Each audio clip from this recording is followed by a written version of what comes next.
तुर्की Cyprus में अपने fighter jet तैनात करने की तैयारी कर रहा है। अब बहुत सारे रील वाले आएंगे, बहुत सारे फेसबुक पेज वाले आएंगे, बताएंगे कि ईरान के खिलाफ तुर्की ने फाइटर जेट तैनात किए, ताकि आप क्लिक कर दें, लाइक मिल जाए, व्यूज मिल जाए।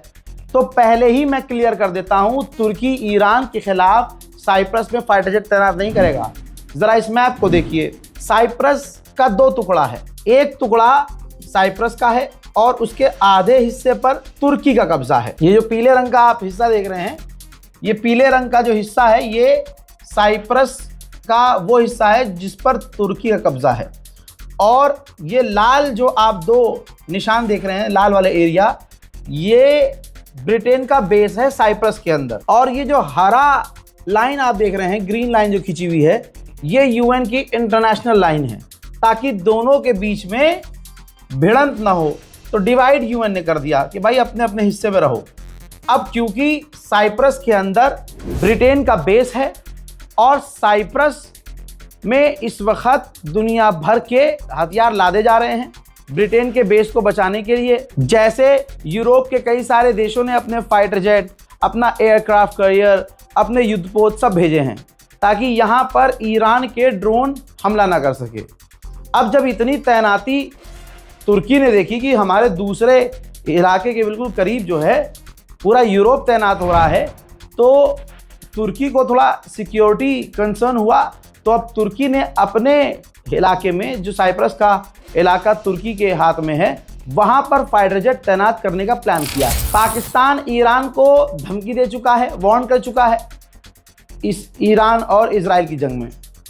आपको क्या लगता है, पाकिस्तान का वो आसिम चुनीर और पाकिस्तान की शहबाज हरामी की सरकार ईरान के सपोर्ट, भाई बयान देना अलग होता है, खड़े होना सपोर्ट में अलग होता है। आसिम मुनीर दौड़ता दौड़ता सऊदी अरब पहुंचा है, सऊदी अरब के डिफेंस मिनिस्टर से मुलाकात की है। खालिद बिन सलमान ने खुद पोस्ट किया है कि पाकिस्तान के आर्मी चीफ से मुलाकात हुई है, इलाके में जो तनाव हो रहा है और जो जंग चल रही है उस पर हमने डिस्कस किया है। पाकिस्तान ने ईरान को वार्न किया है कि मिस कैलकुलेशन ना करो, और ये जो हमले आप अरब पर कर रहे हो, सऊदी अरब से हमारा डिफेंस एग्रीमेंट है। दोस्तों, यानी वहां जाकर भी पाकिस्तान जो है क्योंकि भाई सऊदी अरब पैसा मांग लेगा, डील तोड़ देगा, भिखारी भिखारी रह जाएगा। तो अगर किसी पाकिस्तानी को यह गलतफहमी है आपकी जो सरकार है वो ईरान के साथ है, तो आप बहुत बड़े धोखे में हैं। आप लोग होंगे ईरान के साथ, इसमें कोई शक नहीं है, लेकिन आपका जो आसिम मुनीर है, शहबाज शरीफ की सरकार है, वो पूरी तरह से सऊदी अरब के साथ है। अब मैं आपको ऐसा सबूत दूंगा जिससे आपको साबित हो जाएगा कि ईरान ने अरब देशों में अमेरिका के बेसिस को निशाना क्यों बनाया। बहरीन के अंदर से अमेरिकी बेस के अंदर जो अमेरिका का हथियार तैनात है, उससे रॉकेट लॉन्च किया जा रहा है ईरान के ऊपर। बहरीन के अंदर से अमेरिका ईरान पर मिसाइल दाग रहा है। अब आपको जवाब मिल गया होगा कि अरब के देशों में ईरान ने अमेरिका को निशाना क्यों बनाया। हवा इतनी निकली हुई है कि गल्फ देशों के भी जो टैंकर हैं, वो अपने टैंकर के नाम पर, टैंकर के नेम को रीनेम करके लिख रहे हैं चाइनीज शिप फॉर चाइना, इस तरह के नाम, ताकि ईरान इनको निशाना ना बनाए। दोस्तों, कुर्दिश लीडर जिससे खुद डोनाल्ड ट्रंप ने बात की थी, और कुर्दिश लीडर जो अमेरिका के लिए ईरान से लड़ने को तैयार हो गया था, उस कुर्दिश लीडर ने अमेरिकन टीवी चैनल पर एक नई बात और बड़ी बात बोल दी। उन्होंने कहा कि ईरान की रिजीम नहीं गिर सकती, ईरान की रिजीम बहुत मजबूत है, उसको गिराना नामुमकिन है। लीजिए, डोनाल्ड ट्रंप जिसके कंधे पर बंदूक रखना चाह रहा था, उसने ही कह दिया कि भैया ईरान मजबूत है। साथ में अमेरिकी पत्रकार ने कहा कि क्या अमेरिका की फौज ग्राउंड हमला कर सकती है, कर पाएगी ईरान के अंदर घुस के? तो भाई दुश्मन ने ही कह दिया, ईरान से जो लड़ने के लिए आगे आ रहा था उसने कह दिया। ईरान का जो ज्योग्राफिकल आप देखेंगे वो बिल्कुल वेस्टर्न यूरोप की तरह है, काफ़ी बड़ा इलाका, पहाड़ी संकरी इलाका है, वहाँ पर भारी मात्रा में फौज भेजना नामुमकिन है और ईरान पर ज़मीनी हमला बहुत मुश्किल। भाई कुर्दिश लड़ाकों पर बहुत प्रेशर है, अगली रिपोर्ट देख लीजिए, अमेरिका इजराइल छिप चुके हैं ईरान से। तो अब कुर्दिश को प्रेशर डाल रहे हैं अमेरिका और इजराइल कि तुम जमीन से हमला करो, ईरान में घुसपैठ करो और ईरान में सरकार गिरा दो। अब इस कुर्दिश लड़ाकुओं का कहना यह है कि ईरान के ड्रोन से बचना हमारे लिए नामुमकिन है और हमारा सब कुछ तबाह ईरान सिर्फ 200 अपने ड्रोन से कर सकता है, तो हम कैसे ये पंगा ले लें। और हमें अमेरिका पर यकीन नहीं है, हम अमेरिका के बिना अकेले, अमेरिकी फौज के बिना अकेले ईरान की सरकार को नहीं गिरा सकते, जो कि नामुमकिन है। ईरान की रिजीम को गिराना बहुत मुश्किल है। और कुर्द के लड़ाकों ने यह भी कह दिया कि मान लीजिए कि हम जंग में कूद जाते हैं ईरान के खिलाफ और बाद में अमेरिका और ईरान डील कर लेते हैं, तो हम तो बीच में फंस जाएंगे भाई। ईरान हमको शुरू से आखिर तक पेलता रहेगा, फिर हम कहां जाएंगे।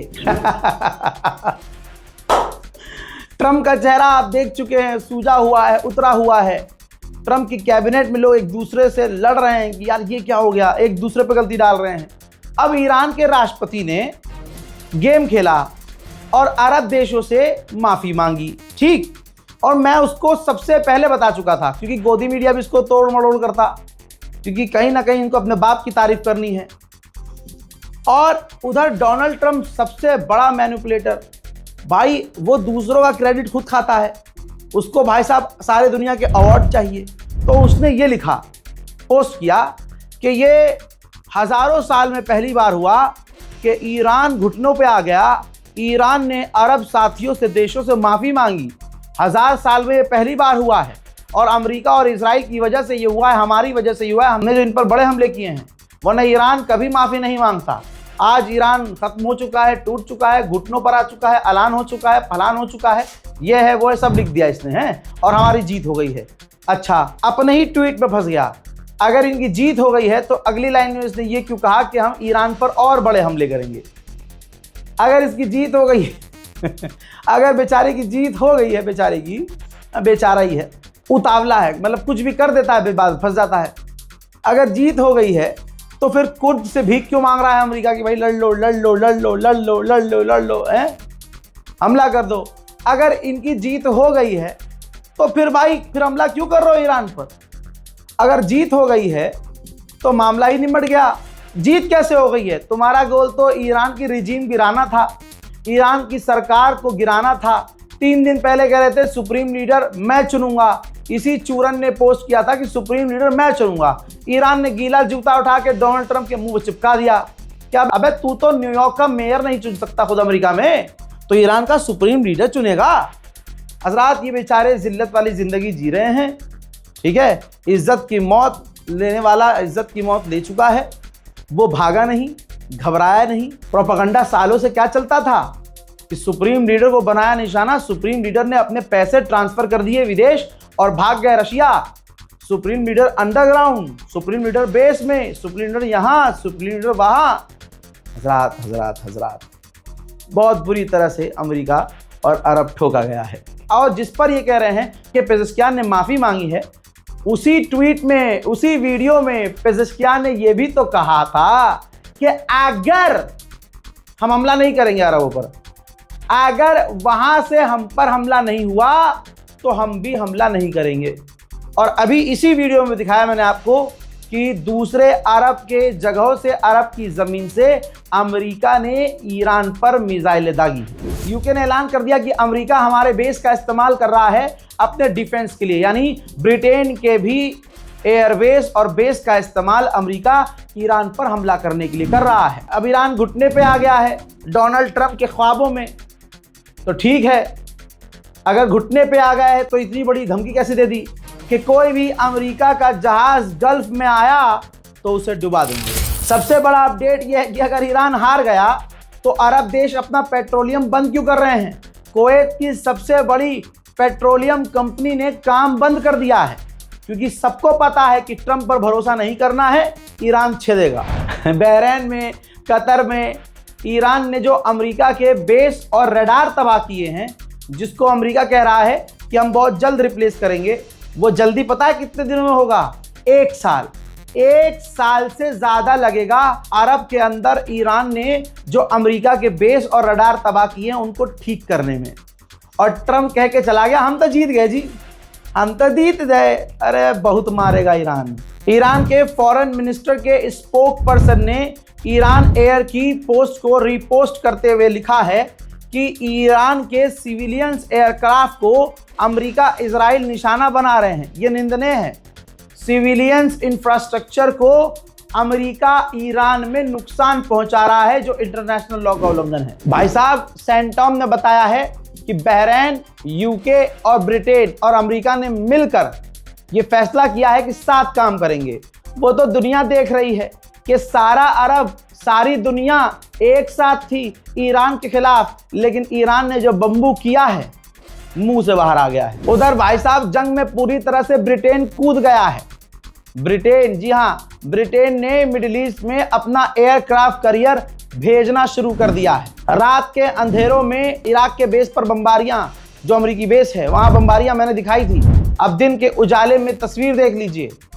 जो अमेरिका कह रहा है कि भैया ईरान की मिसाइल पावर हमने खत्म कर दी है, ईरान की मिसाइल पावर से दिन के उजाले में आप एरबिल अमेरिका का बेस देख लीजिए, राख हो गया है। भैया राख, यहां से हजारों चीजें हटा दी गई हैं लेकिन फिर भी राख नजर आ रही है।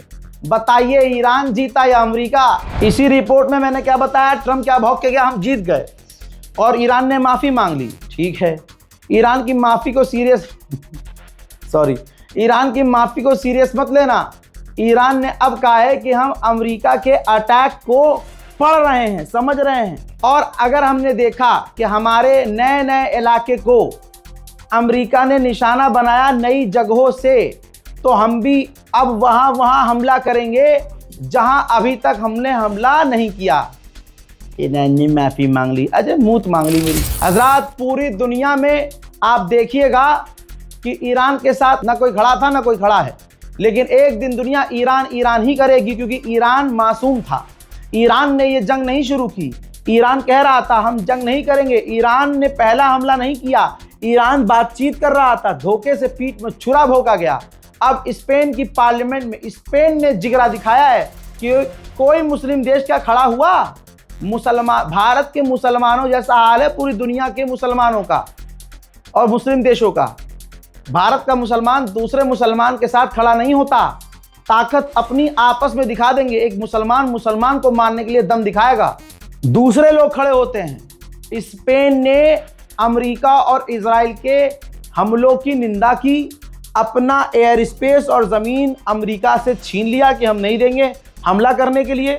इतना ही नहीं, स्पेन की पार्लियामेंट तक में बात हो गई। स्पेन की पार्लियामेंट मेंबर स्पेन के अंदर पार्लियामेंट में खड़े होकर कह रही है कि अमेरिका इजराइल ने 160 बच्चियों को कत्ल कर दिया। इस जंग को शुरू किया और बेगुनाह 160 बच्चियों को कत्ल कर दिया। देखिए पूरा स्पेन ईरान के साथ खड़ा है। एक देश और एक देश की पार्लियामेंट में हक बात बोली जा रही है और हमारे देश के अंदर मोदी, योगी, अमित शाह और उनके पीछे चलने वाली भीड़ को खुश करने के लिए चुबीका लियाकत एक बेगैरत, जिसको मुसलमान वो है भी नहीं, वो पैसे के पीछे है, क्योंकि पैसा उसे तब मिलेगा, ज्यादा भी इसलिए मिलता है क्योंकि वो मुसलमान नाम इस्तेमाल करती है, मुसलमान है और मुसलमानों के खिलाफ एजेंडा चलाती है।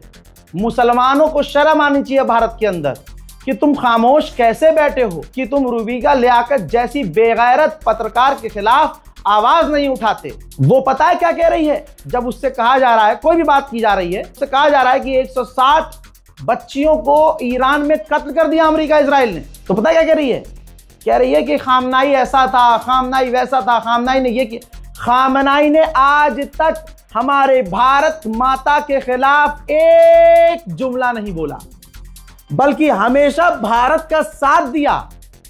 हमेशा भारत को कभी दादागिरी नहीं दिखाई, भारत से कभी गलत जबानी नहीं की जैसे अमेरिका कर रहा है। लेकिन क्योंकि मोदी अंधभक्तों के बाप ने इजराइल को अपना बाप कबूल करा फादरलैंड बोलकर, तो यह चुबीका लियाकत पर वाजिब हो जाता है कि अपने बाप और दादा के पक्ष में बोले। लेकिन पक्ष में बोल कोई दिक्कत नहीं है, लेकिन तुम बच्चियों के नरसंहार को जस्टिफाई कर रही हो। मुर्दा मुसलमानों, क्या हो गया है तुम्हें? नहीं निकला। अच्छा तो कौन निकला? 160 बच्चियां जिनकी उम्र 7 साल से 12 साल के बीच में थी, उस स्कूल को बॉम्ब करके इस अमेरिका ने नेस्तनाबूद किया है। और उस एक हमले ने, सुनिए मैडम, आप मेरे सब्र का इम्तिहान आप सुनिए पहले मेरी बात को। आप जैसे सुनिए लोग, पहले मेरी बात को। आप क्या जैसे करें लोग हम? घर में दुबक कर करें हम? बैठे रहते हैं। क्या सही जब था? ईरान में वही सही 7 था या साल की गलत? छोटी बच्चियों को बुर्का ना पहनने ये पर मत खून-उजार कर दिया करो। जाता था। अरे shut up sir, shut up. Iran मैं सामिनी का नाम जानते हैं? हजरात, यूएई ने कहा है कि ईरान मिसाइलें दाग रहा है, ड्रोन दाग रहा है और हम उन्हें इंटरसेप्ट कर रहे हैं। यहां रुक जाइए, अभी डोनाल्ड ट्रंप तो बोल के गया है गुलाबी सुअर कि ईरान ने माफी मांग ली है, ईरान हमला नहीं करेगा। मैंने पहले ही कहा था कि मुन्ना ईरान की माफी को सीरियस मत लेना। अब तो वो ये कर रहा है कि जो बोल रहा है उसका उल्टा कर रहा है।